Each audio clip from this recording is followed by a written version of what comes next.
AFTV, James. How you doing, by the way? How's it going on that side of the camera? Is it all right? Mate, it's a bit odd, man. Yeah. But I can't lie. I'm loving it in a day like this, man. Listen, Absolutely. You walked in here today and you said, Dan, we're going to do it. And I never like to say, of course we are, because I never can be that confident in North London derby. But you were really confident today, mate. And I have to say, I don't know why I wasn't after that first half performance. We looked absolutely superb. And I said, we could get at the midfield at Tottenham. And I thought our midfield trio in the first half particularly was superb, man. What did you make of it, bro?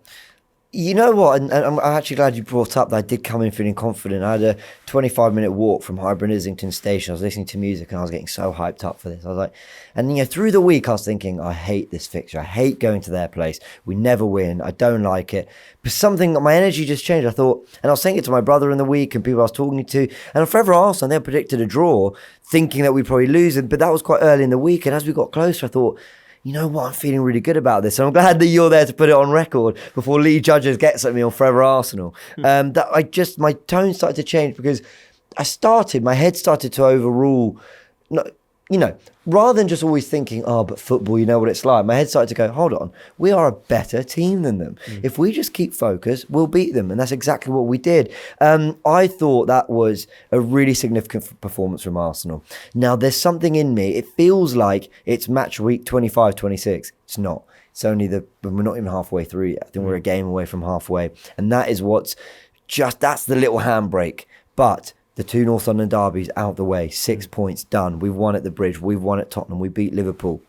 Okay, 2 big games against City. They could beat us in both, and there's still a gap to claw back. So I think Arsenal put themselves in a tremendous position. What I loved about it was the way this wasn't some big, massive occasion that we kind of had to rise to. It's the way we went there and went, right, who is it today? Oh, it's Tottenham. All right, fine. Well, let's keep playing our football. Let's get a couple goals. And Romero's doing silly. He was awful, wasn't he? Richarlison comes on. There's all that at the end. And actually, we stayed out of all that. Even Arteta ran over to pull the players away at the end. We stayed out of all the... And actually, I don't think Tottenham were trying that too much, but it was just the way when those little moments did feel like it might bubble over, where they did have a couple chances, and we thought maybe we might panic here, North London derby pressure, all that. We just calmly got through it, and I'm so impressed by not just the technical level we showed and tactical level, but just the mental level that we showed throughout the 90. Well, listen, the Mudryk thing last night was potentially going to put a little bit of deflation on some of the fans, but I don't think the players even noticed or bothered by that whatsoever by the performance. And I think you saw at the end the nasty scenes with Ramsdale and the fan and everybody then coming together. And I think, yeah, that's right. Don't acknowledge them fans, acknowledge our fans, because today, fantastic again from the fans. And there's a massive togetherness. And I don't know about this, James, and it sounds weird me saying this because it is nothing like it. But do you know when we were celebrating at White Hart Lane when we'd won the league? There was the last time I've seen the team do that was then. And I'm thinking, don't be celebrating because you haven't won nothing yet. But at the same time, the connect is nothing I've seen like since then. Yeah. Do you get what I'm saying? And this team, let's be really brutally cutthroat honest here. They haven't achieved anything yet. And Arteta's the first to say that. We haven't done anything yet, all right? We've had a really good first half of the season. Nothing's been achieved yet. However, there are a few little moments that mirrored the Odegaard celebration in front of the fans, the kind of the knee slide and all that, the way we sort of controlled and dominated, but then those scenes at the end. We remember Thierry Henry at the end of the 2-2 when we won the league at their place, and he's calling, let's go over to the fans. And there was some of the footage and shots were quite like, oh, I've seen this before.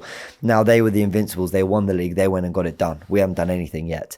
But I say they, it's all we, but you get my point. This team have just sent another shock through the Premier League a little bit. Now we've got Man United next. It's another really tough game. But what we've done is put ourselves in a really encouraging position, far beyond anything that we expected of this team. And I think we could just be so proud. And say, well, look at me talking with Chess, coming in today and saying, no, I feel confident. And then spending a fan cam and the full-time show, extremely animated, excited, calling things out I don't like, talking about it, because when can you, if it's not now, when can you have chess when you're talking about your team? Now, of course, you can talk about, well, not until you've won the league or whatever, but then you're talking about game 38. Enjoy the journey. And at the moment, things are looking really, really good for this team. Long way to go. There really is. We got to play everyone once more, except for Tottenham. But wow, the fact that we're able to deliver a level of performance that doesn't change, whether it's Forest at home, Stamford Bridge, Tottenham away, it doesn't matter. And now that game against City on February 15th, it's going to be very, very interesting. I don't rule out United.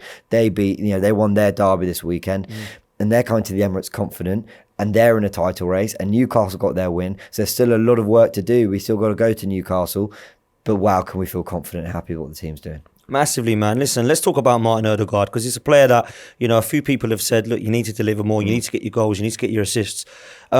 James, I think he's the best attacking midfielder in the world, maybe definitely league, maybe world at the moment. It's unbelievable what we're seeing from him. Consistency, goals, assists, instrumental in midfield. You got to mention him, man. He's been brilliant. Yeah, unreal. And in fact, you're right. I mean, I've been talking about the wider picture, but you're so right. Some of the individual performances, I thought Saliba was quietly immense. Gabriel, the amount of defending he did. Ramsdale helped us out a lot when needed.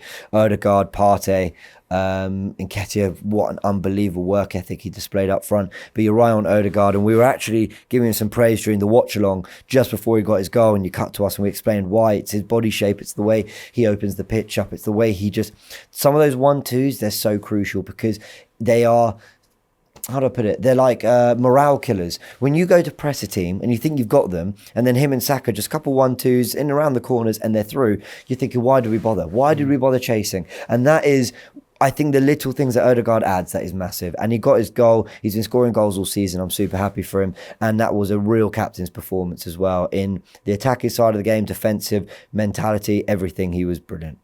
Got to mention Eddie. Listen, there's a couple of chances I think people would have liked to see him slot away.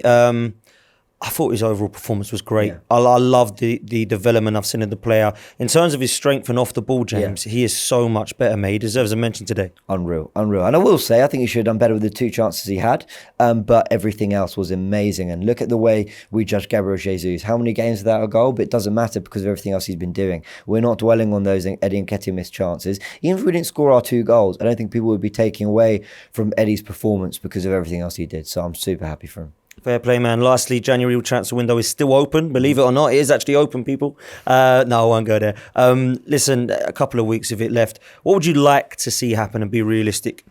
2 signings, depth in the forward line, depth in midfield. If we don't get players that improve the first 11, fine. We're the best first 11 in the league right now. I'm not worried about that. But at least depth so that the drop-off isn't big. We brought on Smith Rowe and Vieira today. I like that. That's good depth. Then you got Jesus. 2 more players, I think we'll be fine. Shop for AFTV merch at shop.aftv.co.uk. Subscribe to us on YouTube. Follow us on Instagram, Facebook, Twitter, TikTok, Snapchat and Twitch. We've got content for every platform, so check it out.